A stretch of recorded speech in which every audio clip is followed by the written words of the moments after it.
So it seems I'm Kat Simpson, and I've been a travel agent for a little over a year, a little over 2 years actually. So it seems like everybody is out there doing coronavirus videos, and I am not a doctor, I am not a nurse, and I don't play one on the internet either. I am a travel professional, and so I thought that maybe I could contribute to this discussion from my expertise and try to help calm what's going on out there. So I understand we just got done with a message from the White House. I've just listened to part of it, and I hope you have too.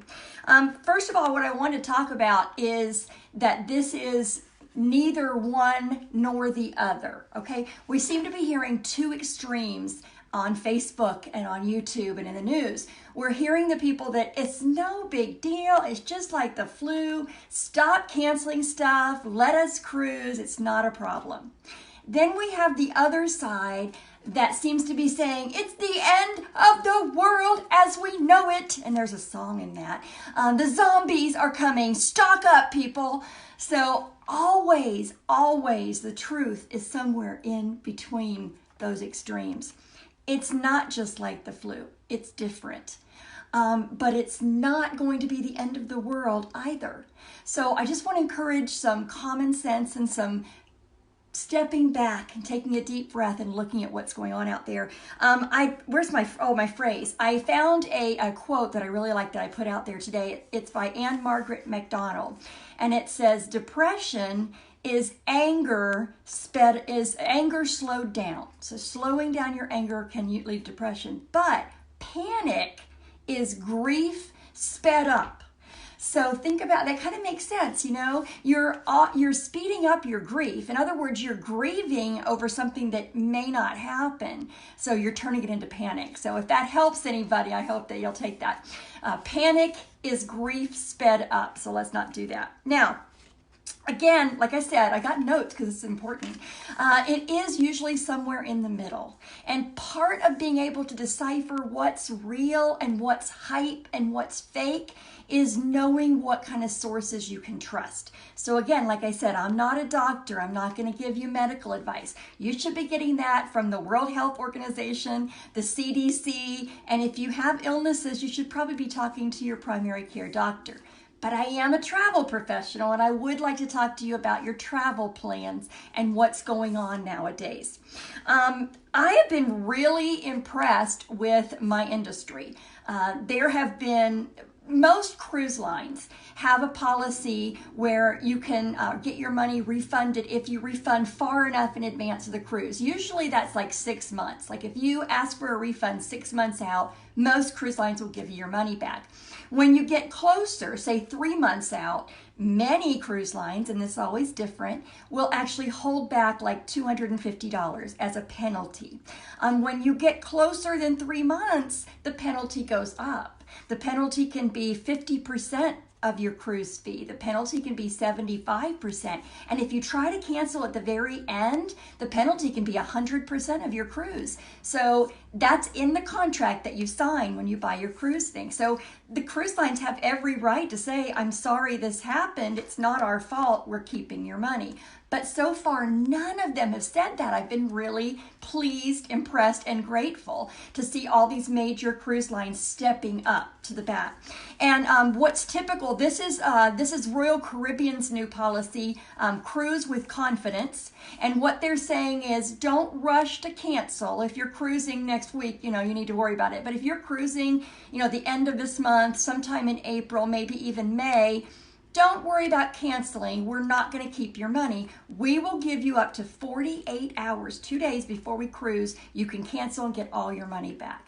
They're calling it their Cruising with Confidence plan. And I've seen several other cruise lines kind of picking up that phraseology and that meaning. What this means is that most people are used to needing to cancel way ahead. So if they've got a cruise in April, May, and June, they're looking at that going, ooh, if I don't cancel now, I won't get my money back. So let's go ahead and cancel now. Even though this may all be over next month. This may all be not over, maybe calm, and things may be a little bit closer to normal by April or May or even June. And so they're going, let's cancel now so we get our money back. And what the cruise lines are saying is, we're going to let you keep your reservation. We're still going to give you a refund all the way up to 48 hours before we cruise. So now, it helps them too, of course, because they're keeping the money. But this is really good because nobody really knows what's going to be happening the next week, next month. I mean, every morning I get up and there's more information. And the reason that I'm doing this, and probably will do some more lives as I get more information, is my email box is full. All the cruise lines, all the airlines, all the hotel chains, even some of the rental car places, I'm getting messages from, here's our new policy, here's our updated policy. One company changed the policy 3 times in one day after feedback from the travel agents and feedback from their customers. So I'm trying to keep track of the latest information for you. And what I've done is I decided to put together something for you. I'll tell you a little bit more about that later. Now, I'm not a doctor, but I do want to talk a little bit about what's happening in the medical world right now. And this is just from my research from the World Health Organization, the CDC website. These are websites that we can trust, okay? We're past contagion, okay? Contagion is where they or containment, where they try to keep everybody away from it and stop the spread. We kind of didn't do that real well. So it's spreading, it's going to spread. The stage that we're in right now, from what the CDC and WHO are saying in America, and the American government is saying, is we're trying to slow the spread.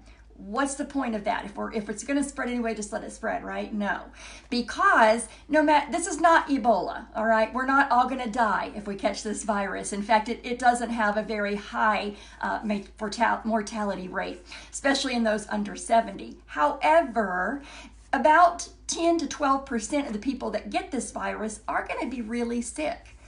You know, so 90% of us are going to get it and it's not going to be that big a deal. 10 to 12% of us that get it are going to be really sick. And most of them are going to need to be in the hospital. Now, of that 10 to 15%, 3 to 5% of those are going to need ICU. They're going to need help breathing, okay? They're going to need that ICU treatment. So the benefit in spreading out this virus and having it take longer to get around the country is that it protects our space in our hospitals, because space in hospitals is limited. Space in ICU is limited. Medications and equipment to help people that have trouble breathing is limited. Doctors and nurses get sick too, and the number of those are limited. So the benefit and what the country's trying to do now is slow the spread. That's why you're seeing all these canceled events and stuff. They know that it's too late to stop it, but it isn't too late to slow the spread. And if we slow the spread, then we can protect our capacity of our hospitals, and the people that are really sick can get the care they need. That's the danger if the whole country gets sick at once. Think about the population of our country, even the population of your state. If everybody caught the virus at once and 10% of those people needed the hospital, that would be a problem, okay? So it's not a panic situation, but this is why they're trying to spread it. So back to travel again, since that's my expertise. What I've done is I've correlated all the different links I'm getting from all these travel vendors into a document where you can go, and it's not just going to tell you what's good today, it's going to give you their updated, because it may change tomorrow, it may change tonight. So what I've done is I created a little PDF, and in the PDF, it has a list of websites like the CDC and WHO, and a link right to their sites about the coronavirus. I've also got a list of all the travel vendors where you can go to their site, and it's a link straight to their page that updates their coronavirus policy.